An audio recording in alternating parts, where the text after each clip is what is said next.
Mga bata, handa na ba kayong makinig sa isa na namang magandang kwento? Heto na, alamat ng Bulkang Mayon.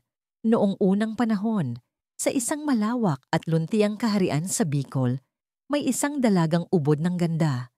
Siya ay si Daragang Magayon, ang anak ng dato ng kanilang bayan. Ang kanyang pangalan ay nangangahulugang maganda. At tunay ngang siya'y kasing ganda ng umaga sa kabundukan. Maraming binatang prinsipe mula sa iba't ibang lugar ang nanligaw kay Magayon. Ngunit sa dami nila, isa lang ang tumibok sa kanyang puso. Si Panganoron, isang matapang at mabait na mandirigma mula sa kalapit na bayan. Sa kanilang bawat pagkikita sa tabi ng ilog, nagkukuwento sila, nagtatawanan, at naglalakad sa ilalim ng mga bituin.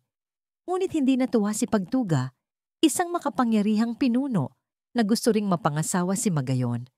Dahil sa selos, gumawa siya ng masama.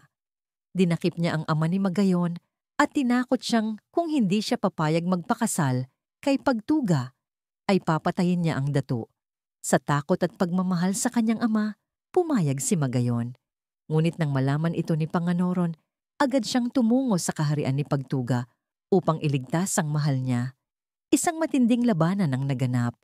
Sa huli, natalo ni Panganoron si Pagtuga, ngunit isang palasong galing sa likod ang tumama kay Panganoron. Sa gitna ng kaguluhan, niyakap ni Magayon ang sugatang si Panganoron at sabay silang bumagsak sa lupa. Sa sobrang lungkot ng mga tao, inilibing nila si Magayon at Panganoron sa iisang lugar. Makalipas ang ilang araw, may tumubong mataas at perpektong hugis kunong bundok sa kanilang libingan. At mula noon, tinawag itong Bulkang Mayon bilang alaala sa dalagang maganda at sa kanyang pag-ibig na walang kapantay. At kung pagmamasdan mo ito ngayon, may usok pa ring lumalabas sa tuktok. Sabi ng matatanda, ito raw ang hininga ni Panganoron na hinahanap pa rin si Magayon. Wakas. At diyan nagtatapos ang ating kwento.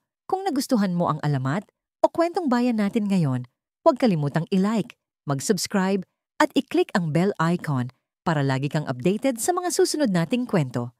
Ako si Lola Rosa at ito ang kwentong pambata kung saan bawat alamat ay nabubuhay muli sa ating imahinasyon. Hanggang sa susunod na kwentuhan, paalam at maraming salamat.